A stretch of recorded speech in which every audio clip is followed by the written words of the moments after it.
Hello, everyone. Hi. If you're watching this, thank you so much for watching. If you're in my live right now, thank you so much for showing up. This live is going to be about me talking basically about Turo, Lyft, and Uber and how to use private rentals on this application.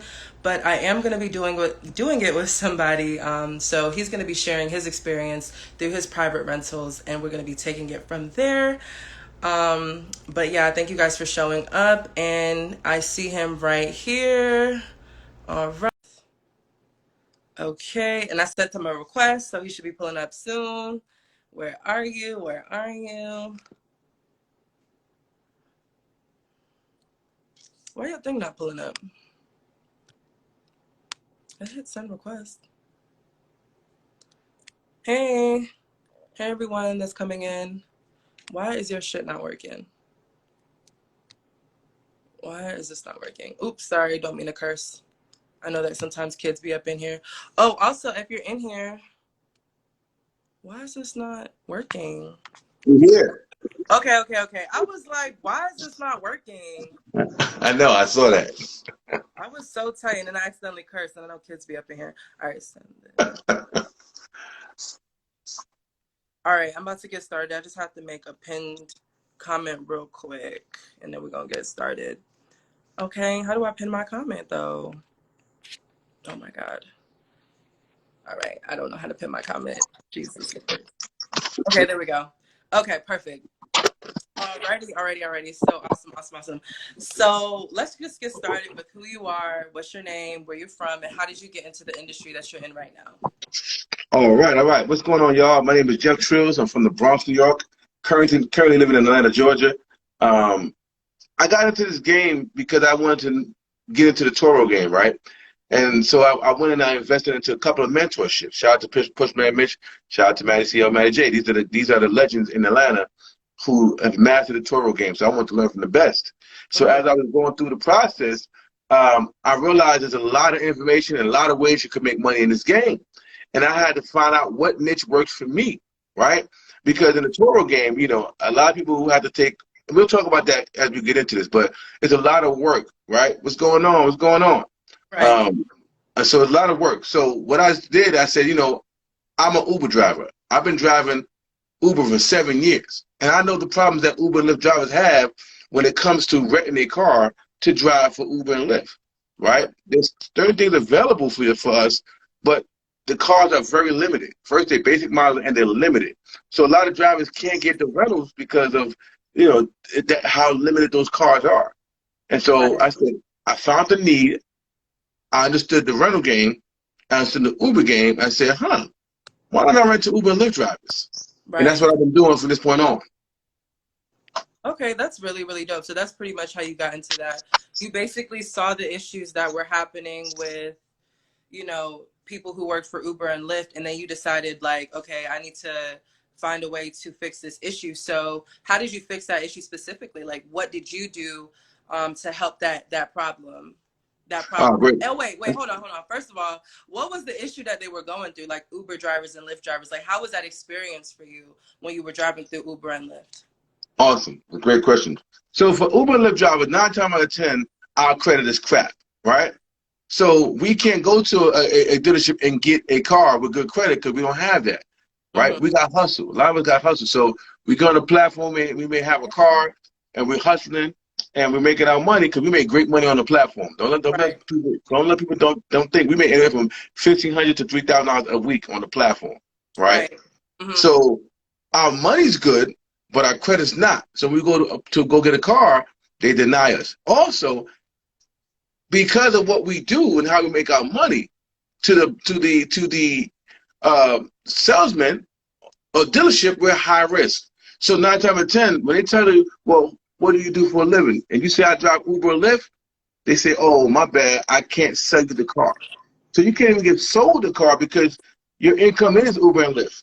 And Right. so until that car's paid off, they're liable for that car, so to speak. So they don't want to take a risk on you because they feel like that car is going to be utilized and high chances it can get high mileage with it is, or or could be in an accident. That's what they. Right. That's the That's just misconception what of they Uber. associate with the drivers, so they don't really want to give them the opportunity to get a vehicle on their own, which makes a lot of sense. So it's like you're, as an Uber or Lyft driver, you're kind of like hit from both sides. What's up, Slice? You're like hit from both sides. Like, it's like, damn, how am I supposed to be able to put food on the table and I can't even purchase a car in my own name to even start this business opportunity? You know what I mean? So I completely understand that. So like, what did you do to start renting out, like, how did you get access to the vehicles? And can I ask you a question? How many vehicles do you have per Great se? question. So I have 12 vehicles right now. Mm-hmm. I just got 3 today. Okay. Okay. Yeah, we got the Okay. Pull it K5. out.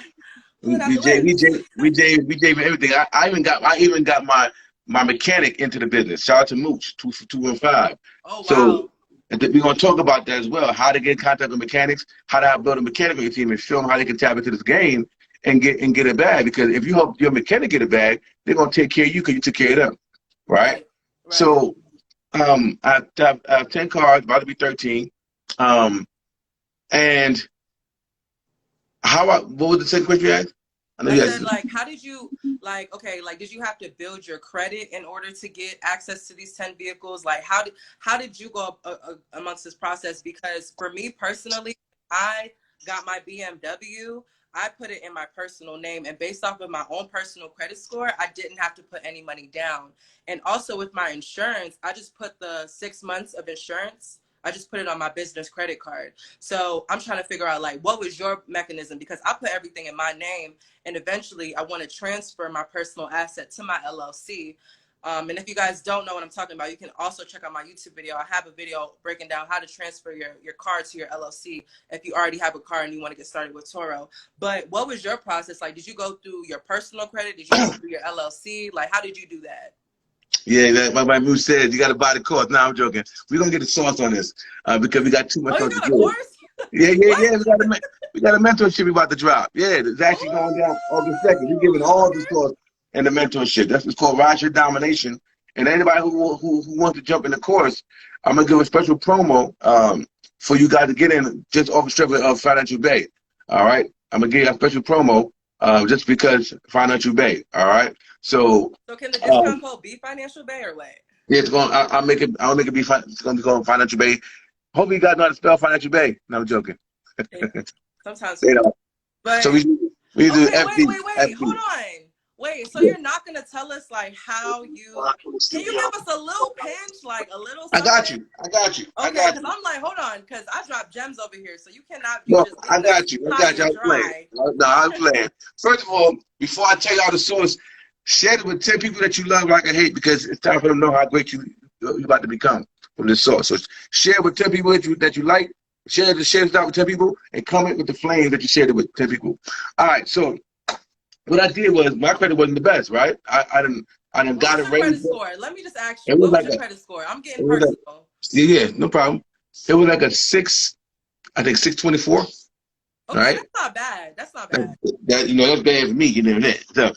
So what I did was I didn't want to, I went to a buy here, pay here, and I got my first car without them running any credit on my credit, but I had 2,500 to put down, okay, Mhm. and I was able to prove my income, and I'll talk about how you can prove your income, especially if you're a Uber and Lyft driver.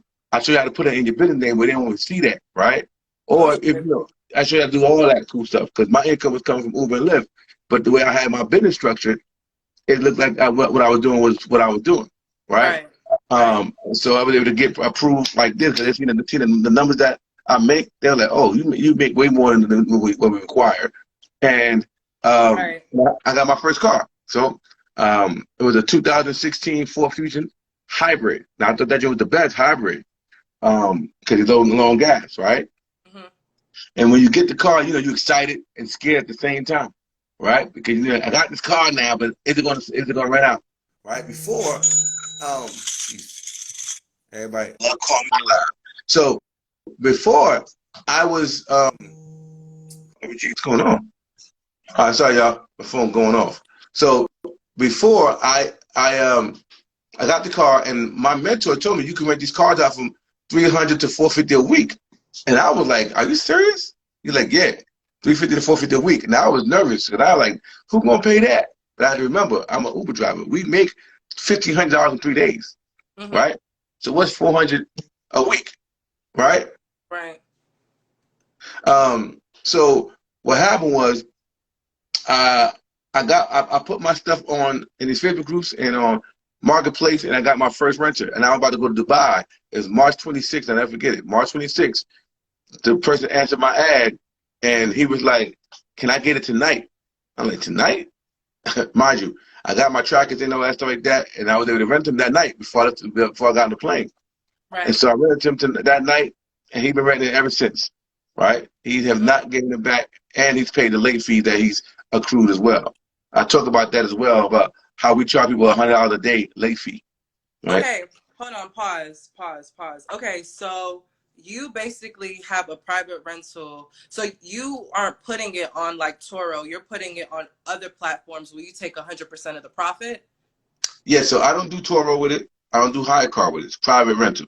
So I get my deposits. They pay me weekly. You know what I'm saying? And it goes from there. Reason being because in the course in the mentorship, I tell you how to put your cars on hire car if you're not ready to go full private. Because some people I call hire car the training wheels for the program. Right? You get your training wheels on. You go on hire car, get the feel of this thing, and then we tell you how to go private. Right?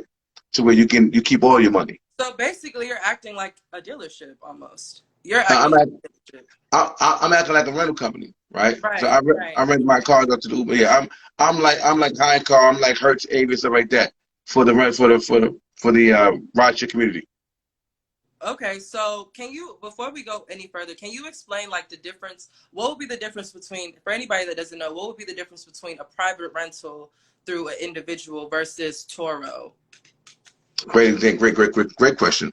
So with Toro, you're giving up a percentage of your money to have this. I call it just in case money, right? You're paying them a just in case fee, just in case something happens to your car, right? While in the care of other people.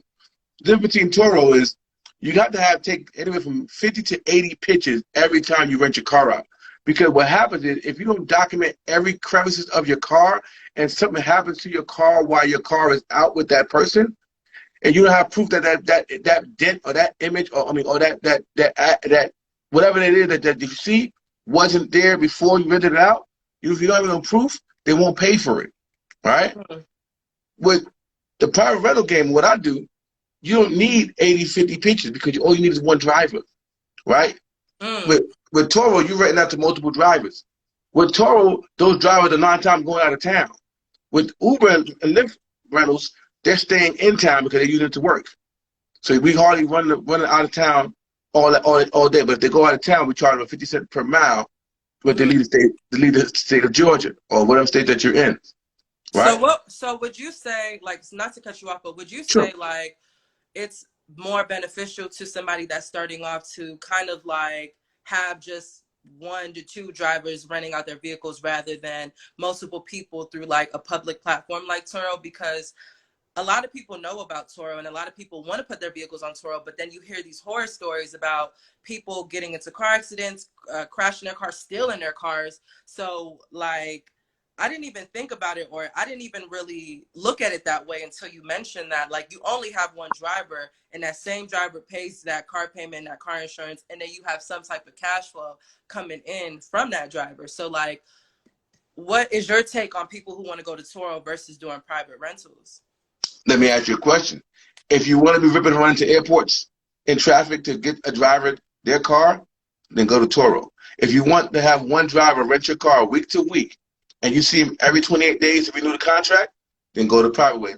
What we're doing, the Ratchet Domination way. If you want people smoking in your car and drinking in your car while they're driving your car, go Toro way.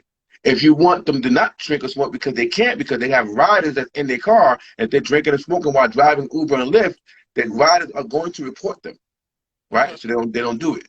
You go Right, to so they're Ratchet more Domination way. regulated. So you're basically saying like there's more regulation when it comes to having a private rental compared to going on Turo, because you don't really know who's getting in your car when you list it on Turo. Dang, I Yep. didn't think of that. You don't know what their driving history is like that. They don't really vet them like that.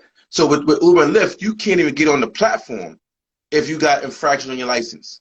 Okay? Right. They do a license check and a background check. That's why I only rent to Uber and Lyft drivers that happen to do Uber Eats, DoorDash, Grubhub. I don't rent to anybody who does DoorDash, Grubhub because it doesn't involve. You don't need a human being to make money with that platform. But with Uber, you're transporting people, so they have a very strict criteria and requirement to even get on the platform, right? Because I give an example. If you rent to just somebody who does DoorDash or just one of those platforms, you can get on that platform and say you ride a bike, right? But then you drive in my car, right? So we don't rent to people that do the Uber Eats thing. They have to be activated on the platform for Uber and Lyft because they do that. They vet them on the driver's side and they vet them on the background side, and they do a background check every year. Okay, so if you're acting on the platform, that means you're good to go. If you're not acting on the platform, then I know you need to fix something, and that's why we don't. That's why we teach about how to find out if they're acting on the platform, how many rides they've done, what's their rating, and how long they've been on the platform. We show they don't just talk to us and tell us that. We tell them to show us proof, and I'm able to show them how to access the information that we need to show us proof, right? So once again, Turo is a luxury. People don't need cars there. They want to drive cars there. Uber and Lyft drivers need the car. Do you understand? So I had one driver, he had a situation with his lady, and he basically was back payment. He told me, Jim, I'm going to be late, right? He knows every day you're late, $100 late fee. The latest you could be late is 4 days, right? So he was late. The first week, he was late 4 days. So he paid me $800 that week. The second week he was late 3 days, so he paid me $700 that week, right? The third day he was late 2 days, he paid me $600, and the last week of the month he was late another 3 days, he paid me $700. So a total of like $1,200 in just late fees, not including what the regular rental cost, and he still got the car to the day, right? Why? Because it's a necessity. Without this car, he would never be able to make the money to take care of his rent, his expenses, and everything else. With a Turo car, they're probably renting it for the weekend. They're hardly renting it for the weekday. So people are like, man, if I can rent this car 10 to 20 days out of the month, that's like success. Right? Right. So basically having a private rental gives you more leeway to get it rented out more. And that'll give you some more type of cash flow. Plus, it's less of a hassle or like, a headache because you're only dealing with one person. Rather than on Turo, you're dealing with multiple people and they have the potential to damage your vehicle, steal your vehicle and everything else in between. So that's really good information. That's very interesting. I never really analyzed it that way. So shifting gears a little bit. So I personally bought a BMW or whatever. Nice. And now driving in my BMW, my boyfriend told me this, but my boyfriend was like, you're not going to want to put your real car on Turo. I was like, babe, I don't care. I'm going to put it on Turo. I don't care. Like, I'm going to put my car on Turo. Right. I got my car, you guys. And I literally sat in here and I said, I don't want nobody else driving this. And then I told him, and he was like, I told you you were going to do that. And I was like, I didn't believe you, but now I do. And like, what do you suggest to people who have luxury vehicles and they want to move it, to public platforms like Turo or even doing private rentals? Like, what is your opinions on luxury vehicles and how should they be operated in that type of way?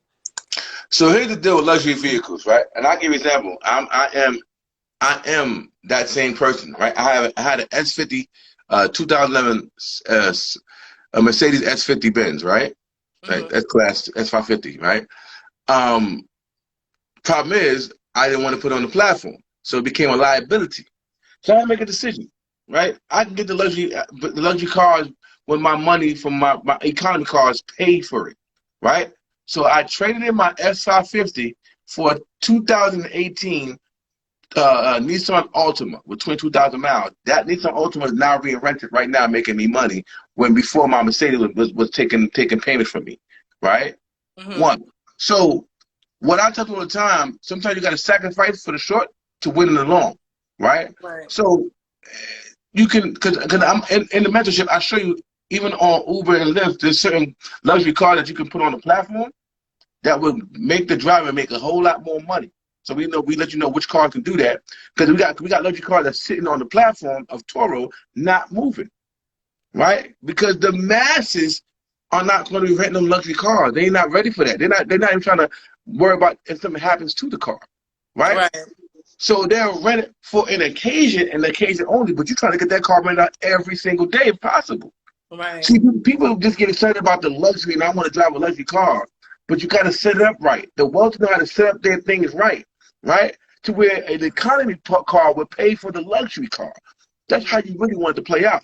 So if I got two economies paying for that luxury car, I don't care if I put it on Turo or not. I'm still not paying the note, right? Mm-hmm. So if I was you or anybody who got a luxury car and you don't, if you're emotionally attached to the car, cool, don't drive, don't put it on Turo, because you're gonna be thinking and worrying about it every day. I promise you.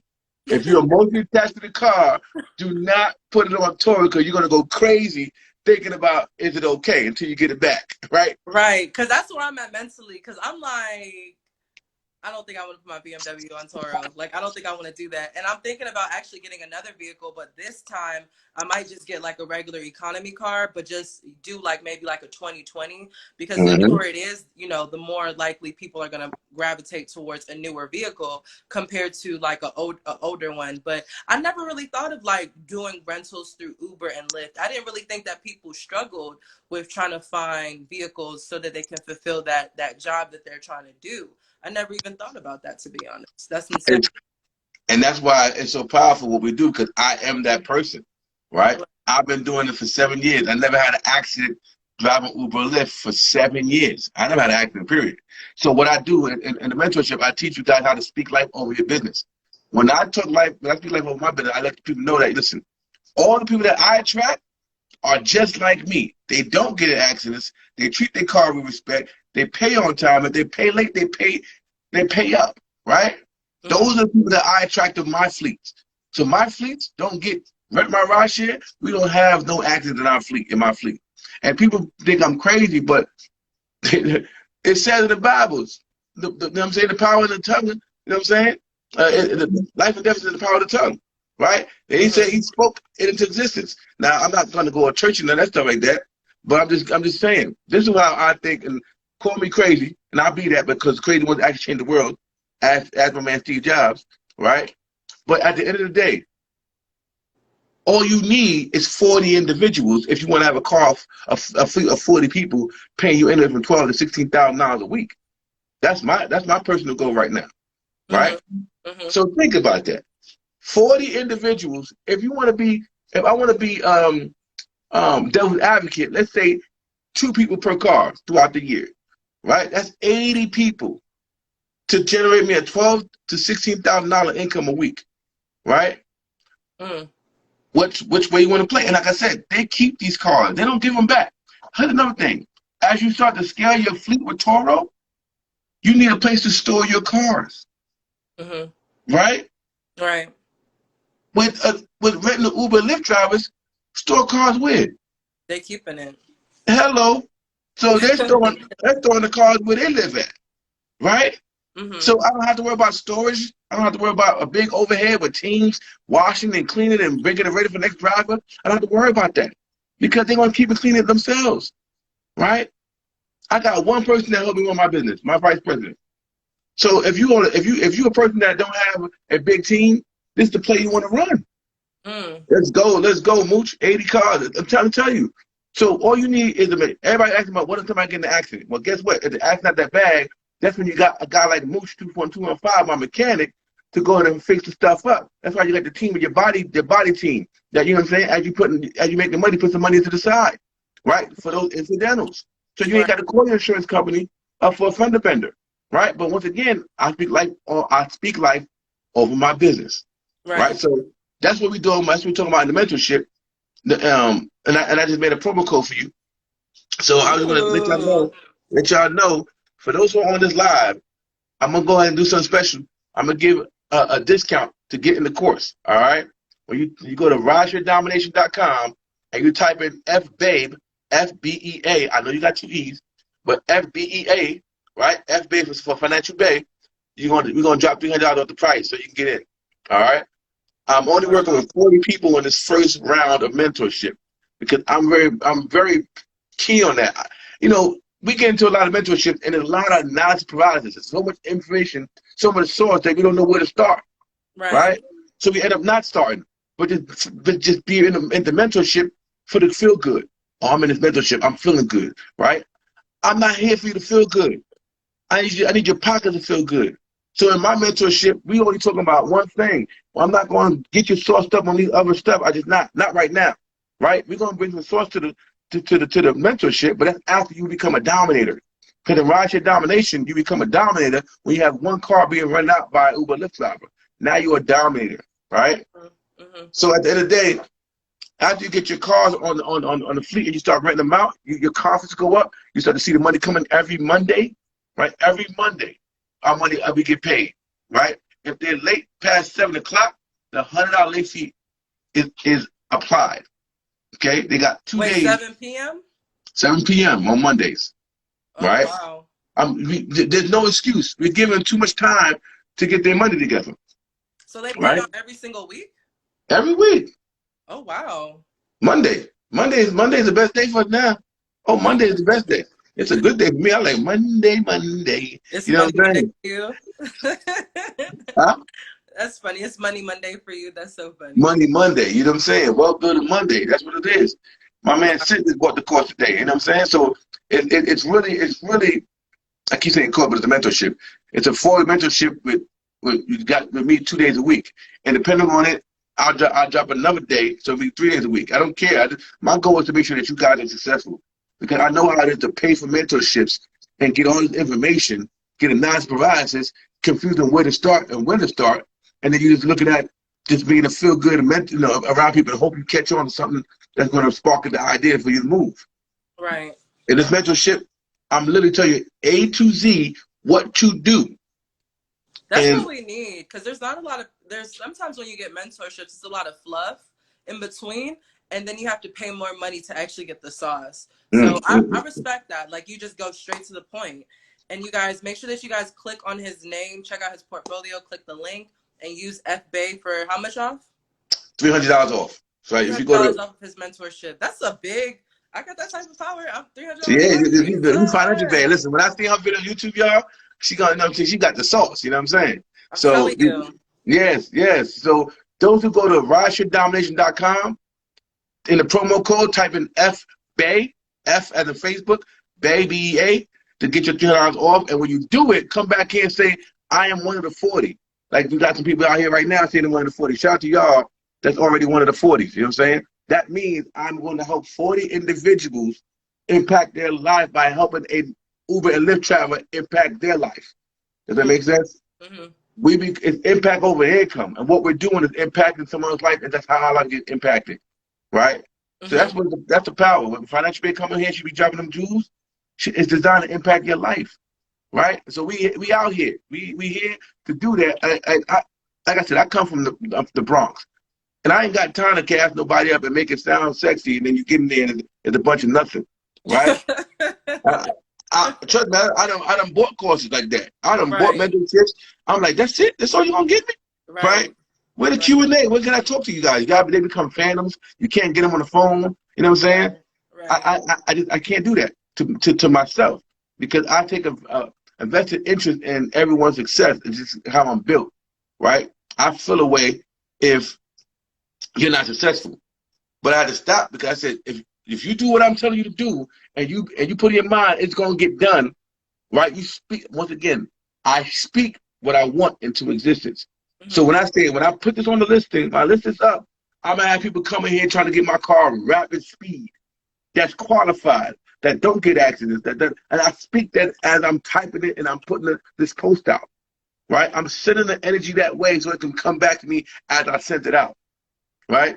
So can I ask you a question? Sure. All right. So for your vehicles, right?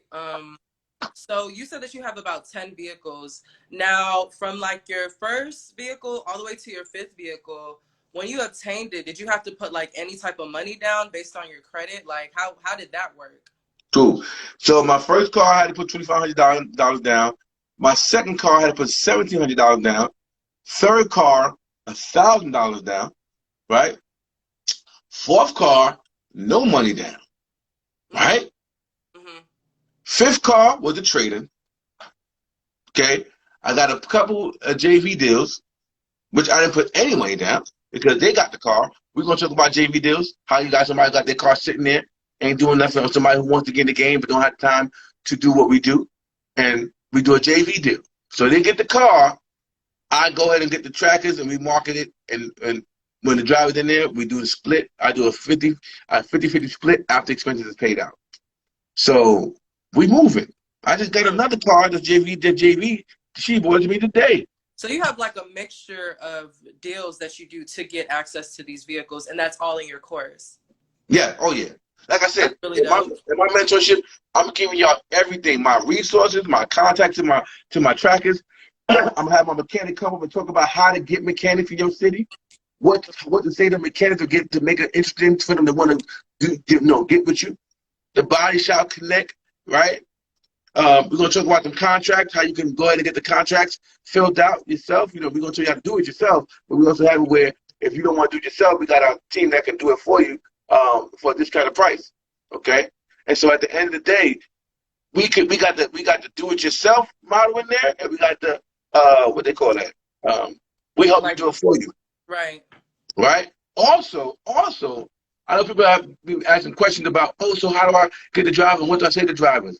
Y'all gonna have to look over my shoulder thing because I'm doing a couple live ones with y'all, right? I'm gonna help you guys. When you post your stuff, I'm gonna get on the phone with you and talk to your driver, talk to your renter. Like one of my guys, Showtime 186, we just did that for him, right, in Miami. So he was able to see it, and we recorded it. He was like, oh man, he got fired up. He said, that easy? Mm-hmm. Yeah. And he heard the conversation how the driver was pitching himself to get into the car, Mm-hmm. right? They selling themselves because we know that people are going to come after and get these cars because our cars are not basic model cars. Okay, when you get in our cars, you want to keep it. You tell your family, "Hey, y'all just got a new whip." Okay, knowing dang well it's rented, right? But they do that because they feel good. You see, people buy from emotions versus logic. Mm-hmm. You don't buy a Gucci belt for $1,000 because of its functionality, Mm-hmm. That's right? true. You My just belt buy it because buckle it makes you feel good. make you feel good and make people say, "Oh my God, nice belt." So when you get to this car and you drive for 8 to 12 hours a day in this car, you feel good being in the car. You're excited to get up and get into the car, and then when your customer's like, "Oh my God, what kind of car is this? This is nice." Once again, compliment after compliment, right? We Mm-hmm. we we we love. We'll withstand a job for complimentation versus income. If you go to that job and say, "Great work, financial babe," you'll stay a little bit longer because you got appreciated at your job by your higher ups versus the money. So, I used to be an auto technician. If you talking money, you ain't gonna have any problems finding a tech mechanics. Exactly, mechanics is hurting. See, this is the kind of stuff that we're gonna talk about because if you can show them another stream of income and what in the industry they're already in, they're gonna love you for life, right? Mm-hmm. And that's what this thing is about. I'm really on a mission to show people how to really win passively, right? If you got a full-time job, you got a full-time business, the work in the beginning is required, no doubt. It ain't gonna cap over here. I'm not taking you to Cap University. The work in the beginning is required. It's gonna be a lot of learning your city. Cause I don't know your city, I know everybody's city, but the Right. criteria is the same, right? But we're gonna learn your city and what works in your city, and we're gonna adjust to what works in your city, and then run the play full out, right?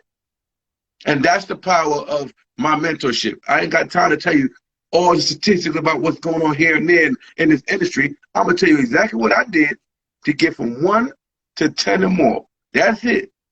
If you follow that blueprint, then we're gonna win. If you want to go, oh, but what about this car and that car?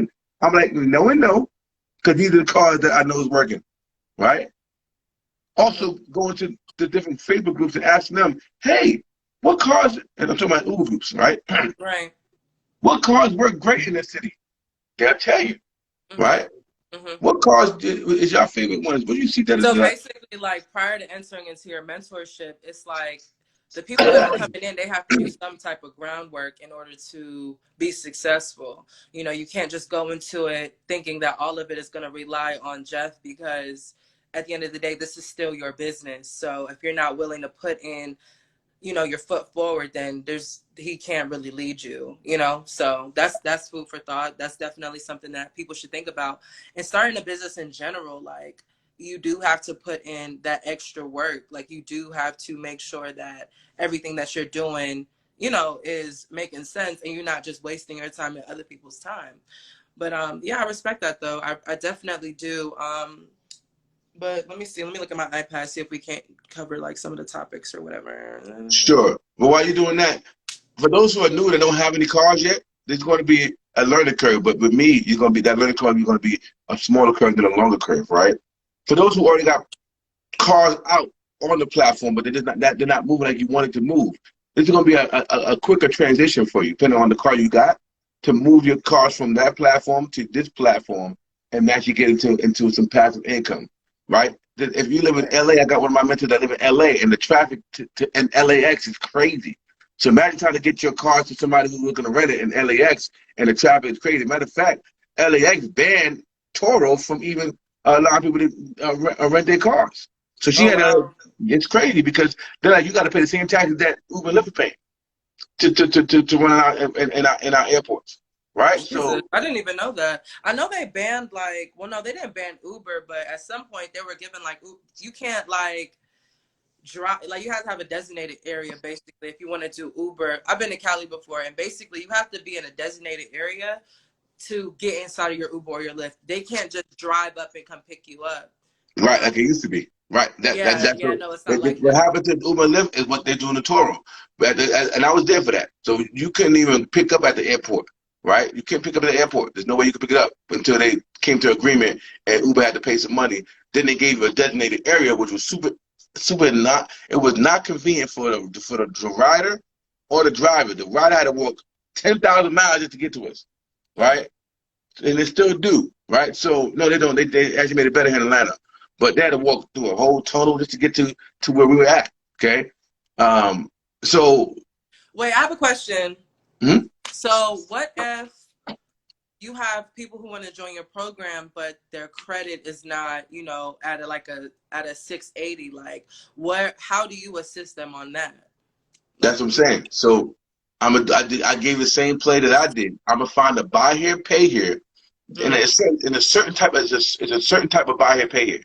You know what I'm saying? That you want to look for. I go over those criteria in the mentorship, right? But there's tons of buy and pay that got quality that will let you do it. Or you can JV a deal, right? If you got good credit, you give it somebody who does got good credit, who does have a car that they can rent out, right? Mm-hmm. So you say, oh, I'll come with the down payment, you come with the car, right? What about purchasing it through your LLC? Do you talk about that in your program? Yes. We go over business. We go over business credit. We teach you how to purchase it with your LLC. We also teach you how to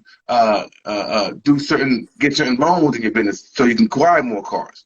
Right. We show you how to acquire cars at one time. Okay. So damn. Okay, that's good, because a lot of people, they either have to buy one car and then let that car pay down and then show proof that they can pay for another vehicle, in a couple of months. But it seems like with your program, it's head on, no, you can get 10 cars at one time if you really need to, and facilitate them the way that you'd like. That's really dope. I'm going to give you the source on that. I got 5 cars in 2 weeks, right? Because it doesn't hit your credit until 30 days. So if you get approved for one, you go to the next one, because they don't even see that. They didn't even see you got that first car. Right. And then report. They run in your credit to see if you're credit worthy. Right? So if you got no cars, you go to the first one, you get approved. Boom. Don't tell me that, because I will literally get another car tomorrow. What?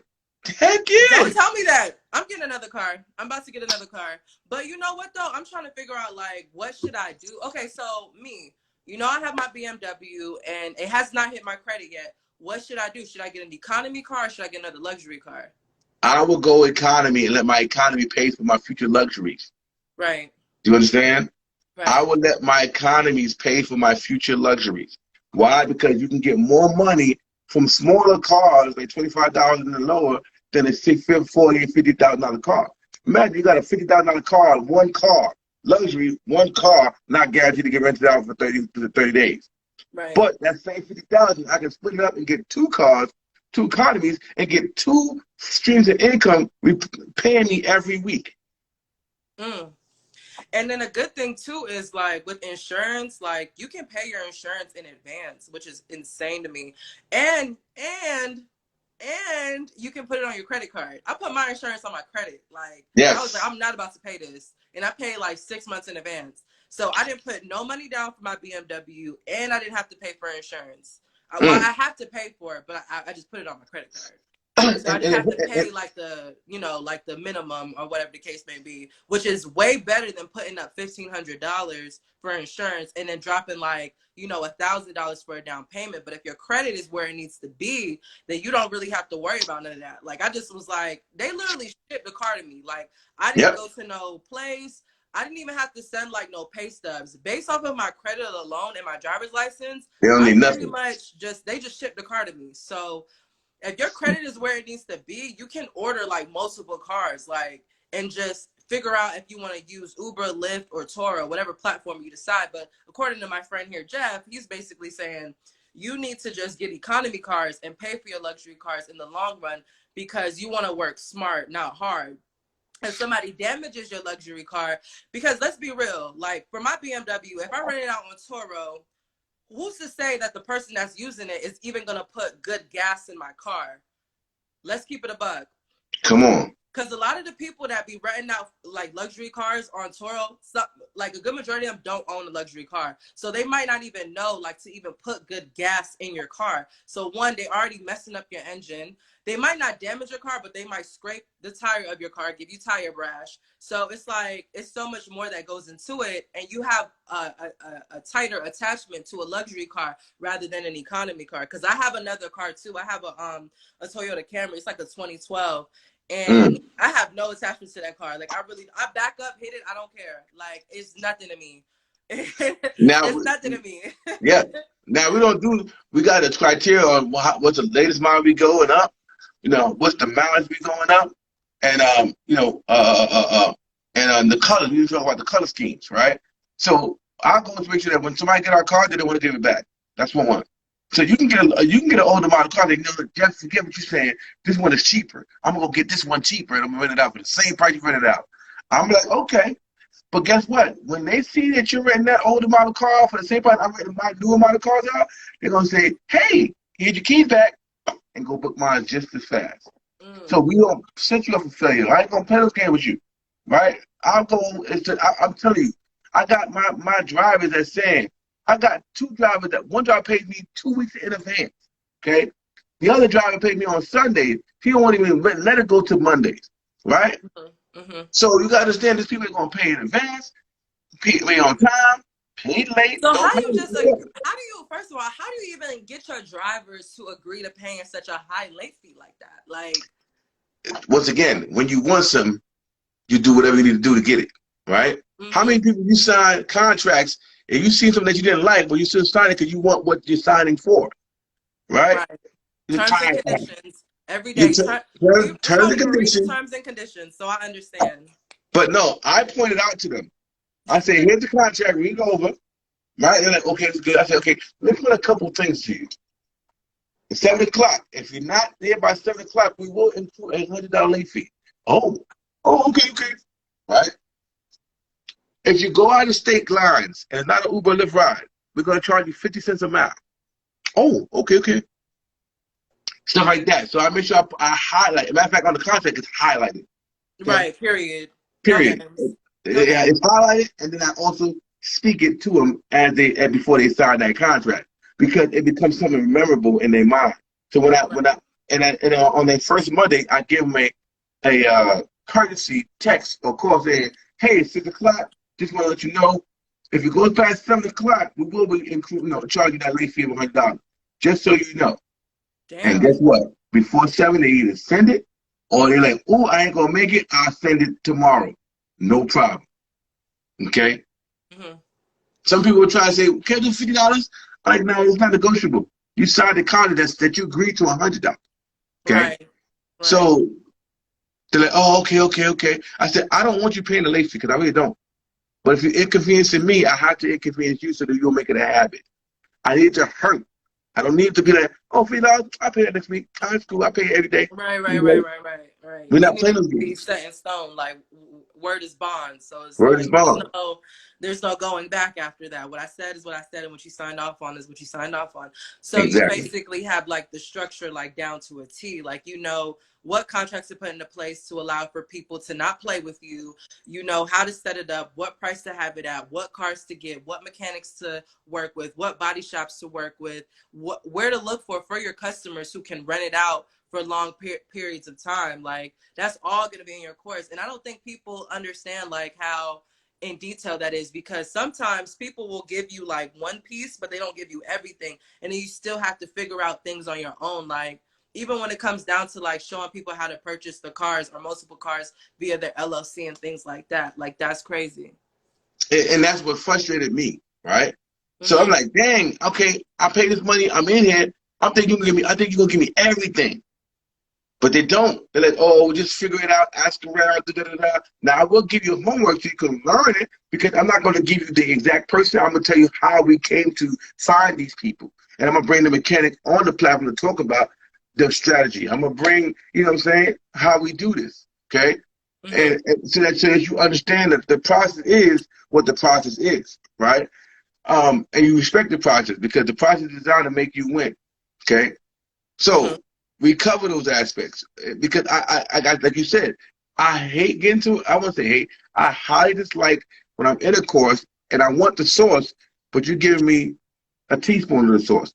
You Right, ain't giving me the bowl, right? right, right, right. And so I want to be able to say, this is exactly what I do. These are my resources. This is what I've used. Now I'm trying to create your own resources, Mm-hmm. right? So that we can have a network of resources that we put inside the Facebook group, no matter what city we in, right? That's how you build a strong, lasting community, because we pull out some resources together. There's no such thing as Can I ask you a saturation in my question? work. Sure. Can I ask you a question? I hate to cut you off, but this just came to my mind. So after, okay, so I'm gonna ask you two questions. So is there ever a time with like through all of your your private rentals that you have, is there ever a time where like you are losing in this game? Like have there ever been a month where it's like you're losing, or because you set it up to where you have one driver and they're always renting through you, you're not losing compared to Toro? Did I just answer my own question? Man, you good. You so good. You so good, girl. Did I just Here's answer the my cool own thing about this. question? Yeah, you did. That was great. That was a good question. A great answer to the question that you asked. So, exactly. Because I'm not all around the world with this thing, first of all, the Uber and Lyft driver pays for the week they're about to do. Mm. So that the $200 deposit covers the 2 days of late fees if they happen to be late past Monday, right? So I already got paid for the late fee and the deposit. If you're late 2 days, no call, no show, your deposit is now salvaged, and it's not coming back to you. Now, if you're connecting with me and you're calling me and we're having a conversation, I give you up to 4 days to get your late fee and your stuff in, right? Because if you go past that, you ain't gonna be able to afford it. Let's be clear, right? After 4 days, I will kill switch the car and get it back. Thank God I never had to do that, because we have a great Oh, understanding with my okay, drivers. okay. Yeah, I never had to do it because they took care of it, right? They took care of it, okay? Right. But it's all about being firm and fair, not Wait, so friendly you have a kill switch and a GPS tracker in all of your vehicles? all day. My GPS tracker that my mentor's gonna have is so detailed. I know how fast you're going when you're driving actually on the road, because my GPS updates every 13 seconds. So I can look at where you are and say you're moving, and tell me how fast you're moving right now. And let me know if you go up 90 miles, 100 miles, if you're braking hard, if you're accelerating hard. It's gonna let me know, right? Right. Because that's the wear and tear of the car, and it gives each driver a score every week. Okay? Mm-hmm. And so I can see how many miles they've driven. I can see how long they've been driving, like how many hours they've been with the engine on. Mm-hmm. Okay. If they idling, everything. I can even put my maintenance records in the trackers. And if I need an oil change to be given every 3,000 miles, when it starts to go to 3,000 miles, it's going to alert me, the driver, and the mechanic that it's time for oil change. Oh, wow. So you basically have, oh, so this tracker that you talk about in your mentorship, damn, it even like like categorizes the drivers and lets them know like this one is good, this one is good, this car went over this amount of miles. That's really dope. So yeah, that's really really cool now that you think about it. And I think with Turo, like it doesn't allow for you to be as hands on because you can't really interrupt the person that's driving your vehicle, you know, because Turo is more so about like an experience for the driver, you know. So when it's, you know, private rentals, it's not really about that because the driver needs this. Yeah, The driver for Turo, they can go to anybody, so it really doesn't matter. Or Turo will punish you like as a host if you don't, you know, bow down to the person that's driving your car. But if you do private rentals, there's no bowing down. You're the boss. Like this is what you got going on, and so on and so forth. So that's really interesting. What's up, Ivy? That's really interesting. That perspective that you got from that. Like, and it's so crazy because like before we had this conversation, I really thought Turo was end all be all. Like that was like the thing to like really put your rental cars on. But after this conversation, it's really making me like kind of second guess like, okay, how do I want to enter into owning multiple car rentals? But we did have a conversation like a couple of weeks ago, and you were telling me that you were trying to get like a rate for like a Rolls Royce or something like that, and you were saying that it was going to be on some people not driving it, it's just showing up parked to events. Can you that's explain more about that to me? yeah. So that's the level of when we transition. Remember, I told you your cars are going to pay for all your luxury cars, your economies, your daily drivers are going to pay for all your luxury cars, right? Shout out to Solo Book, shout out to Mooch, Mooch 215. I see you, G Money. So here's the thing: once we have our income where we want it to be, and it's now paying for our luxury vehicles, now when I do for my mentees, we go next level, right? And so we're gonna get these luxury cars, but we're not gonna play with Turo. There's many places that we can put our cars that they want it, and they'll pay us just to have it to shoot videos, weddings, photo shoots, everything. So Video. basically, you saying like you're gonna pull your like Wraith out on a trailer. You're not even gonna put no miles on it, basically. And then Exactly. they just sitting in it, and with the Wraith, like how much can you charge like per day, like trying to rent out a Rolls Royce? How much can you charge for that? So if yeah, music videos as well. It all depends on the person's budget, but it Mm-hmm. don't matter because they're not putting miles on my car like that, Right. So right? it's a So win-win situation at the end of the day. I can flow however I want to flow, right? I can pull up on these sets. I can put myself in position to make new relationships, and then because my cars grant access, right? I can connect with all the photographers that's just getting started, but they Mm-hmm. got clients and work a deal out and grow with them. When I Mm-hmm. was in the music industry, I would grow with. When I was in the music industry, I worked at Def Jam. All my producers want to work with the big artists, but they didn't know that the source was working with the new artists that's about to be big, so that when they become big, they're taking you with them because you was there with them when they first started their career to offer the production that they needed to go to the top. Everybody wants to start at the top. Don't understand is that if you build a foundation from the bottom, you will own the top when the top becomes the top because Mm. your whole network is something that you grew from the bottom on up. So Right. same thing here. With our mentee, once we become dominators and we got cars going, we got our income going, we go to the next level, right? Right. Luxury cars to get into the different networks, right? Right. All you that's getting in the game, that's got clientele or got great work, but they just not out there, or the people that do got great work, it's the sauce. I'm telling you, it's crazy. So that's the next evolution of rideshare domination. We're going to dominate the marketplace, right? The scale is exactly about scaling. We scale with our economy fleets to scale with our luxury and exotic fleets, right? I actually made a connection with one of the big time guys in my gym. I go to Lifetime Fitness, and I told him what I do, and he said, "Well, shoot, we can sponsor you and have your luxury car sit right in the front of the gym." Mm-hmm. And that this car in the gym, it says, "Rent me for your next private event." How Right. powerful is that?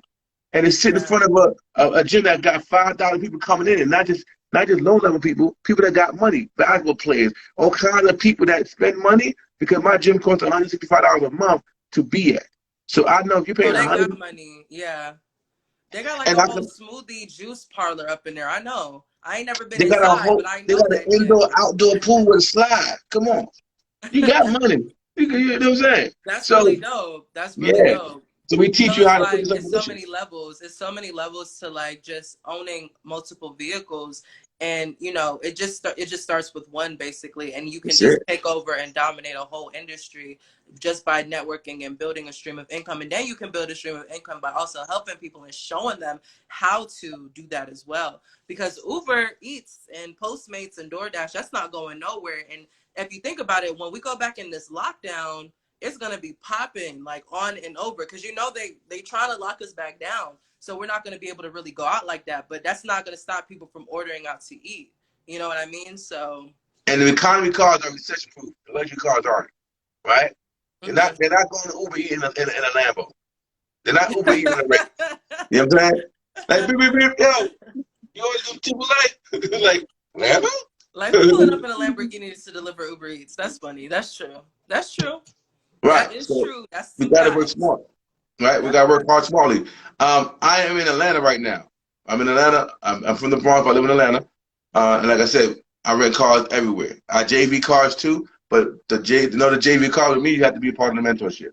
Right? I give first move advantage to my mentees. And so that's what it's about for me. Like these cars are gonna be recession proof. Matter of fact, the last recession, the last guy I rent my car out to, and I'm telling you, she blowing my phone up. She blowing my phone up. Uh-huh.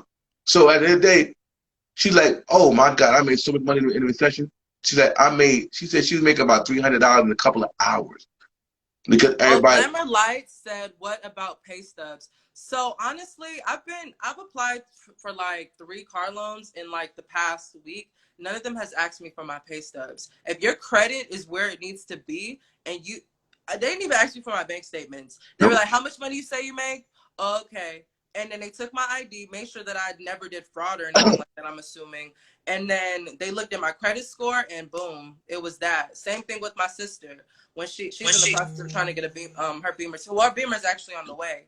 So it's like it really doesn't matter. You just need to get your credit score to where it's at. Because once your credit score is where it's at, they really don't care how much money you make, or they're not gonna ask you for proof of income. It nope. doesn't matter. Your credit just need to be where it's at. And so, but to answer your question, because they asked me for pay stubs, but I told them I'm 1099. Now, Capital One needs your pay stub. They don't play that business stuff, right? So I Mm-hmm. did my 1099. I showed them my, we talk about all that in the course, what really goes down. But I gave them all my documentation to let them know I'm LLC, and also hired by my company. And so you can do pay stubs, but you guys got to. And now if you're doing pay stubs, they got to be legit. They read them fake pay stubs. Them days are over.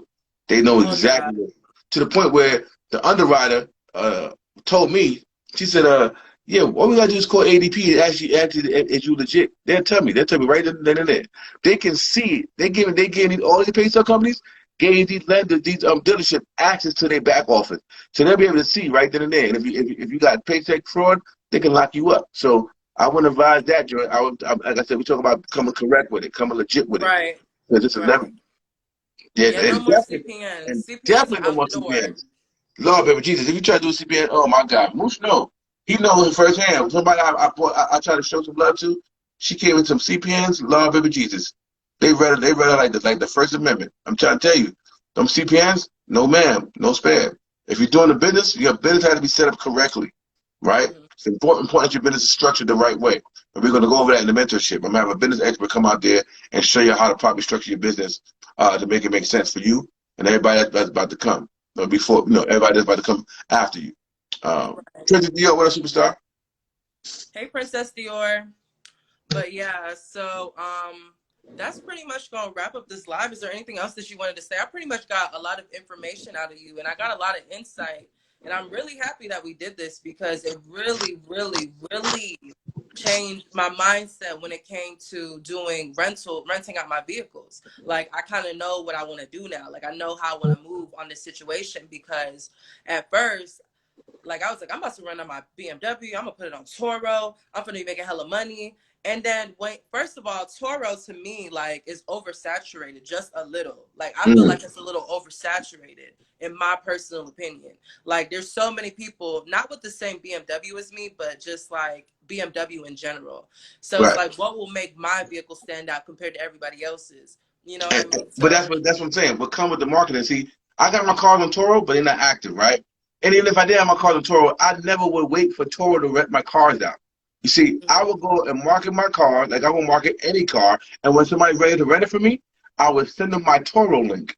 So that it's my Toro link, my BMW. They ain't looking left, they ain't looking right. We don't right. play those games. We dominate. So you basically use Toro. You use Toro, but you use Toro like when you already have a customer and you just want them to pay through there, so it's legal and it's on paperwork and everything like that. That's an option. That's not the private way. I don't rent the Toro. I don't rent through Hyrecar.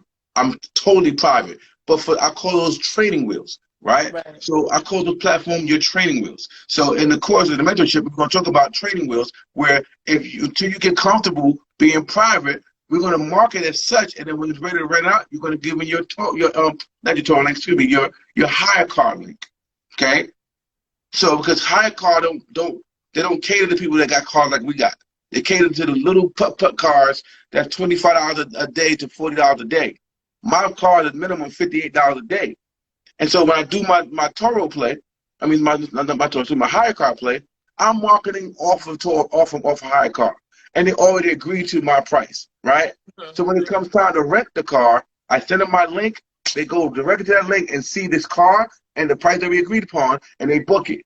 I'm just giving up percentages to hire car until I feel comfortable enough to take my training wheels off and do it myself, right?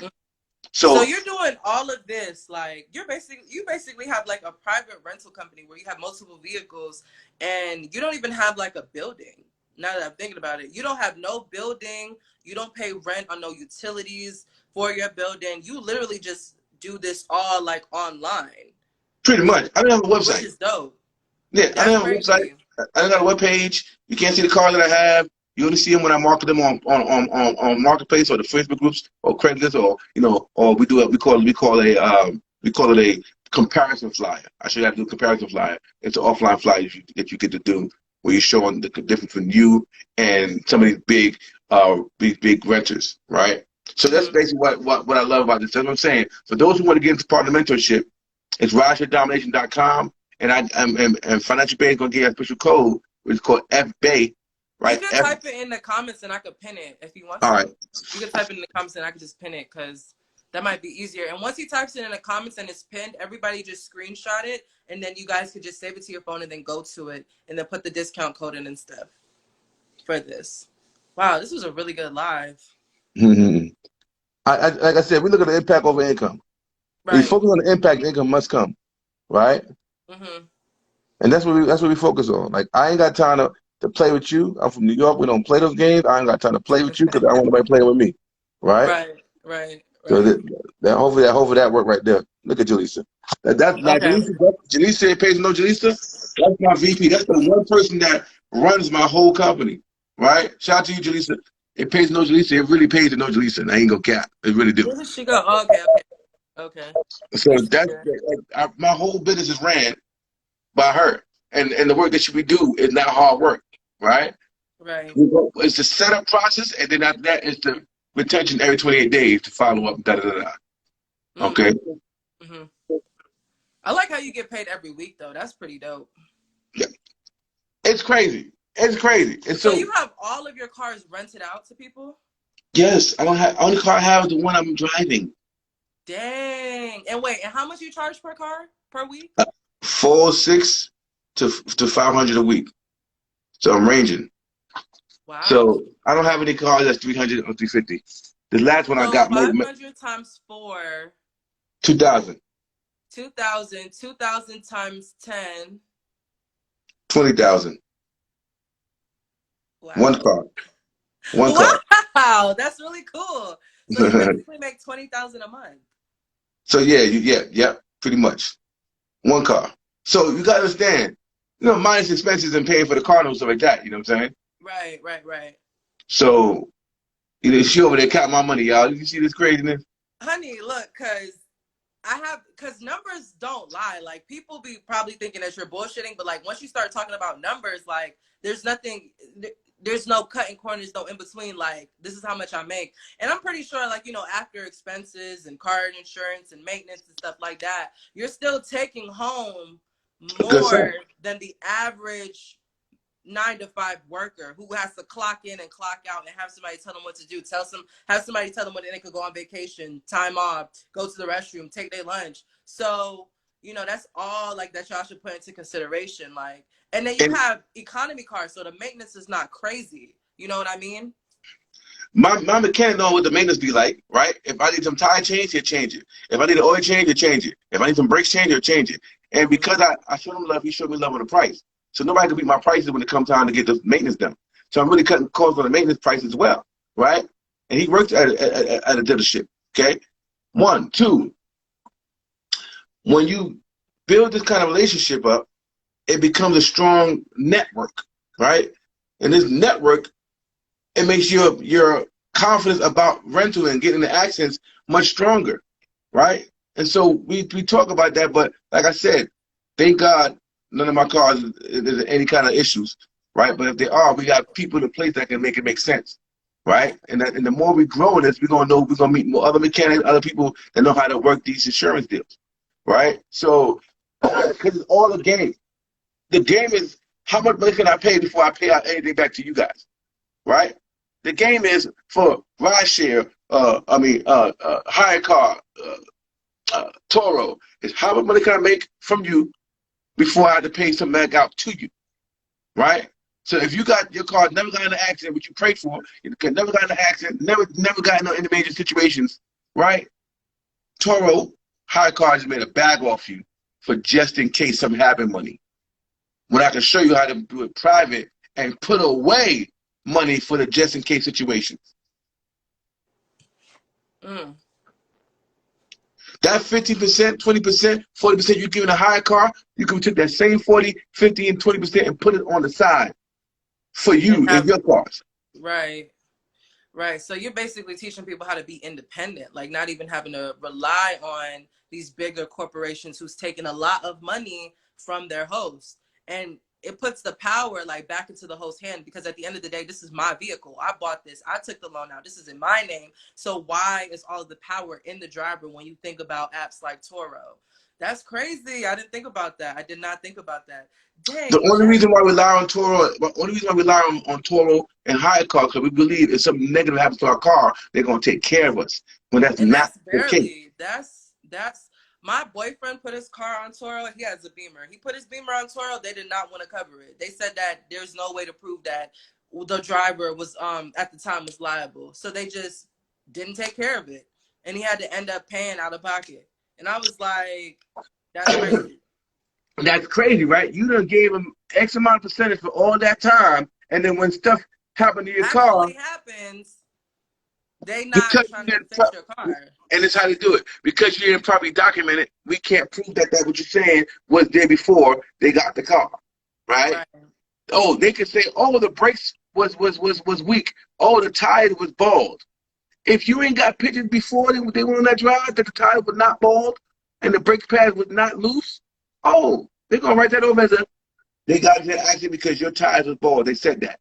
And you ain't got proof that you ain't got a tread depth reader showing that, hey, this is not bald. It's actually good right here with you right now. You in the picture with me at look at the tread depth reader. But when you start the Toro game, no one's educating you on that. No one's teaching you how to properly protect yourself in case of an accident or something happens. Toro don't have a tutorial guide to teach you how to what? Cover yourself so Toro could pay. Right now, my Ford Fusion Hybrid just broke hard. It just texted me just now. It told me that my Ford Fusion Hybrid just broke hard. It broke hard, basically. You know what I'm saying? Mm-hmm. It did hard breaking. This is kind of like I get to see. So I get to see it, and then I can tally up and say, hey, XYZ, here's what you call it. Or I can text and say, hey, chill on the brakes, right? If I wanted to. But I'm a Uber driver. We don't want to I don't even bother about that, but I just keep a record. So that in every 28 days, if I don't want them to rent out for me again, I just take it back on the 28th day and say it got to go get maintenance. I'll let you know if when the car's ready. And I said, well, you know what? The car's not ready. It's actually in the shop. We'll let you know we get the car. We can get the car. We ain't got no car available right now. So basically, if somebody's tearing up your stuff, you can just be like, okay, give me my car back, and then you'll just find somebody else to rent out the vehicle. Bingo. That's really smart. That's really Bingo. smart. See, you ain't got your trackers tell you everything. That tracker that we get tells you everything. That's why I Do said you the let them mentorship. know that? Like, do you let the driver know, like, hey, I can see how fast you're going in my vehicle? So no, I don't. I don't do that. I don't do that because I do that when I give them the report. I want them to be who they are, right? I Right. want you to be who you are. I just tell them I got trackers in here that help with the maintenance and wear and tear of the car, so we can make sure that the car is lasting long for you to drive it and then keeping its health. So it tracks the health of the car. That's what I tell them. But I want you to be who you are. Go ahead and be a free bird. I don't want you to be nervous so I can see what you're doing because you're going to be who you're going to be. Right. Right? So I let you be who you are, and on the 20th day, I decide whether I want to rent it back to you again or not. Mm. Because in the contract, you must return the car for renewal of contract on 28 days from the time you've got this car. Mm-hmm. Right? So I see the driver once a month on the 20th day, and I decide whether I want them to keep the car or find somebody else for the car. $400 a week is kind of expensive, though. Like, now that I'm putting it into perspective for your drivers. Now, here's how cool this is. That's what I thought too. But I need you guys to go on Enterprise right now. Go on Hertz, go on Avis, go on Enterprise right now, and type in Toyota Camry or just mid-sized car. Matter of fact, put the dates in for a week. I got my iPad right here. I could do it. Go to Enterprise and seriously try to book a car for a week, and let me see what those prices look like. Then you go Okay, like, hold damn, on. I'm really saving. And those cars on Enterprise, Hertz, and Avis, you can't use them to drive Uber and Lyft with. Before we Ooh. could, but they took away the insurance card, so you can't do it no more. Okay, so let's try to do it for a week. So today is Friday, so the 6th. All right, all right. And let me say I'm 24 because I'm 24. Let's see. Check availability. Oh, shit. Dang, it says no availability. That's one. Now, what are you booking for? From today to when? To the 6th, which is a week. Okay, and that's where. What company is that? Oh, wait, hold on. Now I'm pulling it up. Okay, so You going so for a Nissan Versa, it's 722 for a week. show them, please. Show them. Okay. Hold on, y'all. Can y'all see? Hold on, let me zoom in. Let me zoom in. It's Boom. 722. For a Nissan Versa, y'all. Let's go up. For a mid-size Nissan Rogue, that's 842. Come on, man. Y'all see the numbers, right? Mm-hmm. For a week. For a Ford Edge, it's 951. So almost $1,000 for a week rental. And damn, that's not even really that nice of a car. Like, Exactly. See, when you put those perspectives in your face, and you're like, wait a minute, 400 ain't nothing compared to what people are, and they're renting the car in real life from Enterprise, right, Hertz, at those prices. So when you right. think about it, like 400 ain't nothing compared to 700, 500, 800, 900, right? Mm-hmm. That's what, see, when people say, oh my God, you trying to kill them. One, those who work, they can make 3 days of work with me is $1,500, period. Mm-hmm. So if I got to pay $500, I cleared after Uber took their fee, after I paid for the rental, I cleared $1,000 that I'm gonna see in my pocket this week, right? Do a time for that's $4,000 for working 3 days of work to make $1,500 a week. Now let's do 5 weeks. Sorry, 5 days. You're doing 15 to 2,000 to sometimes $3,000, y'all. For the driver, they say, oh, they gotta drive a lot of miles. They gotta drive a lot of hours. Guys, we're on the platform for 12 hours. We're not driving consistently for 12 hours. Let's be clear. One. Two, we can make more in an hour than some people work at their regular 9 to 5s. Because if you got a trip that goes 30 minutes and they can only pay you $20, then oh my God, 30 minutes I'll make $20. And their prices don't went up. Like, Uber prices are hella expensive. Like, a 14-minute drive, $30. Like what? I'm telling you. So I'll give you an example. If we drive 30 minutes and they only pay $20 for that 30 minutes, people are like, oh my God, I only made $20 for 30 minutes. Guys, this people making $20 in an hour and happy about that. So you make Right. another trip for 30 minutes, and for another $20, you have to make $40 for that hour. And it can go up or down depending on the hour. So you can get real intentional about how much you want to make in a day. I even teach my Uber drivers how much money they make per fill up. Okay? You can know how much money you can make per fill up. That's why the car that we get is great on gas because it allows them to make more money before they got to fill up again. The size of the car is great because they can fit more people and qualify for things like comfort so they can get more money for doing the same thing. See, when we shoot these videos of the car, I mean, pictures of it, we tell them what these cars are qualified for. And so we Right. get qualified You are drivers. guiding your drivers as well to make more money. So you're like helping everybody. The person that's renting, the driver. Because if they make more money, they ain't got no problem paying me more money or paying me the money, right? So I teach my team and the mentees how to share that knowledge with their drivers. Did you know there's a 90%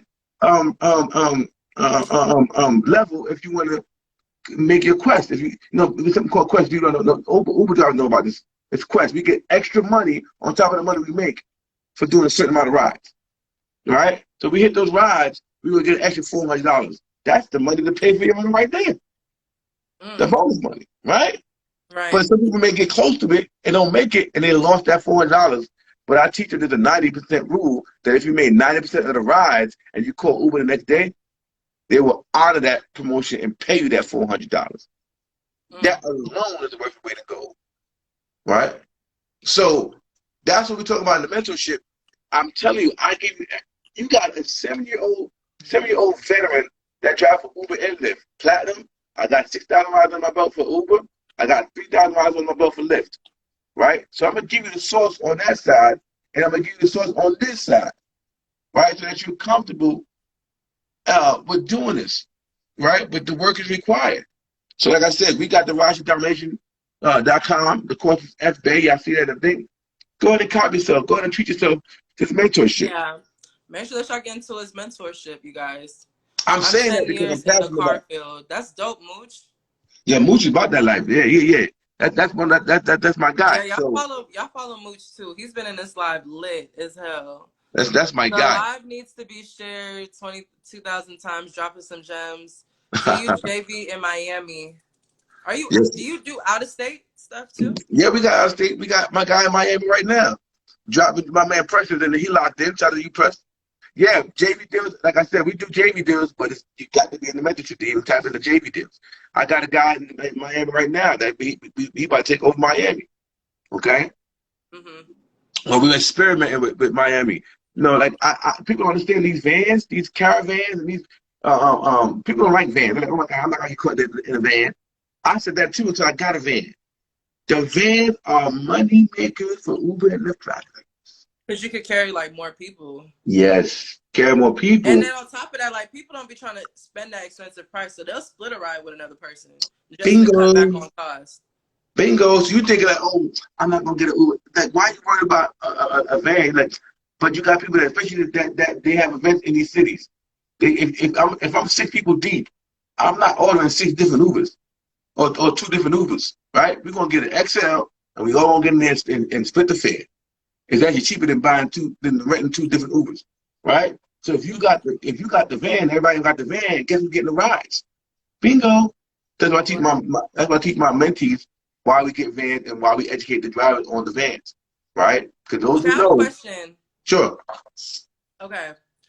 Not to cut you off, but what do you think about, because there's different types of vehicles that you could rent out. I'm not going to crucify Turo all the way. Like Turo is still a good app. So what do you think about renting out like slingshots, like Polaris slingshots? What do you think about that, especially in a place like Miami?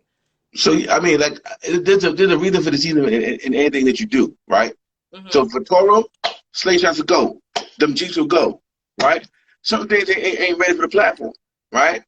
And as I said, I'm not going to bash Turo all the way at all. I'm not bashing them. I'm just talking facts, honestly. I'm not bashing them. They're a great company. They provide people with so much money. They have successes with so many people. I'm just talking about the comparisons of what I do versus what Turo does. You know what I'm saying? Right. That has to make it make sense. But slingshots, they do well depending on where they are, right? They do well. I got my guy Nick Mentor that got slingshots and things stay running out, Oh, right? I know who that is. I know That's who my that is. guy. I met him through Clubhouse. Yeah, that's my dude. You know what I'm saying? He Yeah, got he's really dope. yeah, he got gosh. No, I'm gonna lie, he's blowing my stuff up, right? So yeah, my guy Nick Mentor, he got slingshot, then things stay running out, right? Yes, I seen that. I seen that. I seen that he has a slingshot, and I was like, okay, cool. And there's another gentleman that I follow on here too. He actually lives in Miami. He has like a couple of slingshots. So I was thinking about doing that as well, like just purchasing like some slingshots and having it in Miami. But I don't live in Miami, so it's like, You like got a how do JV I? deal, JV deals, right? Well, I'll give you sauce. If you want a JV a deal with a prestige company, be their customer first. Mm-hmm. Go rent one of their slingshots. Come back, say, listen to you guys, always look for more slingshots and more luxury cars that you can put on as a rental out here. Because I have a fleet of cars, I have a couple of slingshots. How do I go about putting my slingshot into your fleet out here, right? And they'll tell you, right? That's a little bit of soft free game, right? So at the end of the day, you just gotta know what you want to do. And I'm telling you, the blueprint I got,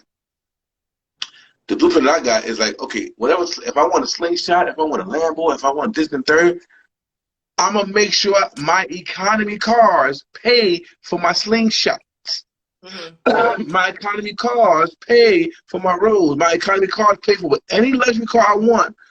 I'm doing it the right way. Before, I did the wrong way. I bought an F-550 and it became a liability, right? Right. And not an asset. Not an asset. Now, if I buy a luxury, I'm not worried about it eating a hole in my pocket because it's not coming out of my pocket. It's coming out of my profits. It's a difference. And so that's why I said the strategy. Shout out to Pushman Mitch, because Pushman Mitch gave me the strategy and I just ran with it, right? One of my mentors. He said, Jeff, why go for the Lambo when you can go for a couple academies that's going to take care of the Lambo? I said, ooh, you talking my talk It's now. levels. It's levels. It's levels. Like anything in life, like you can't just step over this. Because if you trying to walk up some steps and you over here jumping up to the fifth step, you gonna fall because the foundation just not there. So yeah, there's levels to it, and that's really what I got. I got a lot of insight from this live because me like, and this is why I put out the content that I do. I want people to learn from my mistakes instead of buying a foreign because you want to just have a foreign and then you thinking you can make money on the side.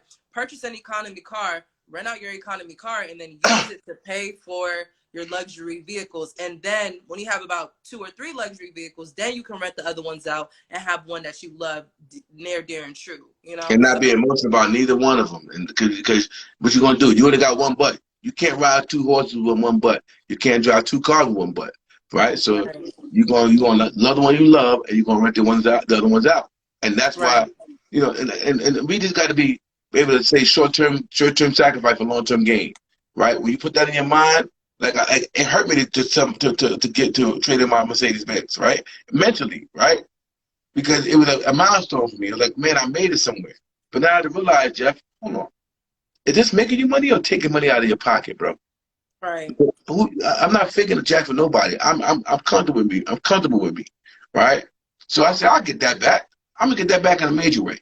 So I did the necessary thing and I traded it in for something that's gonna make me money. And as soon as I traded it in and got the trackers in, it's gone.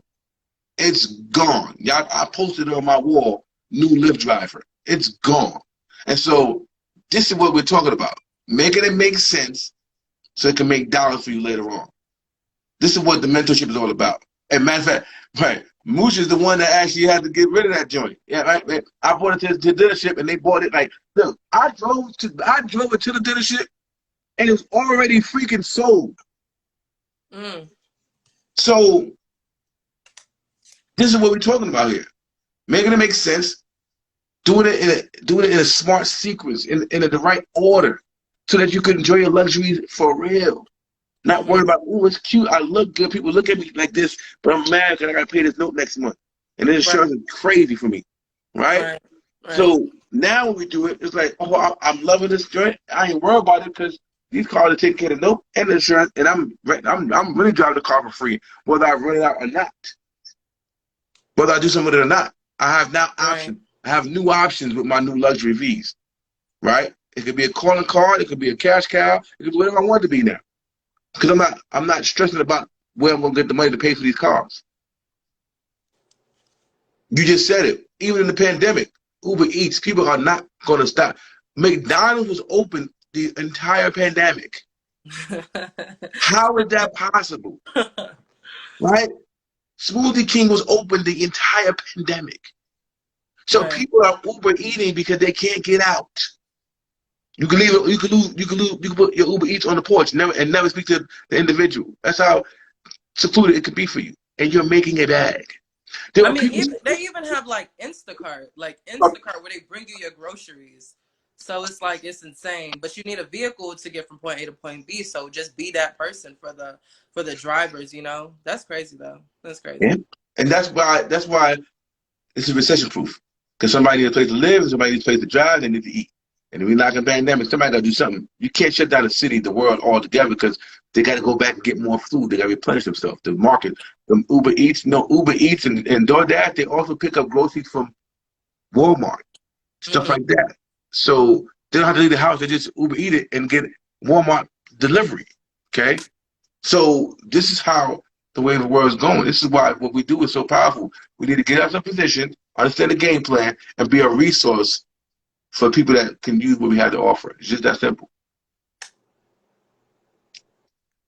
So, And with oh, go ahead. I'm sorry. no, I understand. I know we're about to close out. So, like I said, I gotta stress this enough.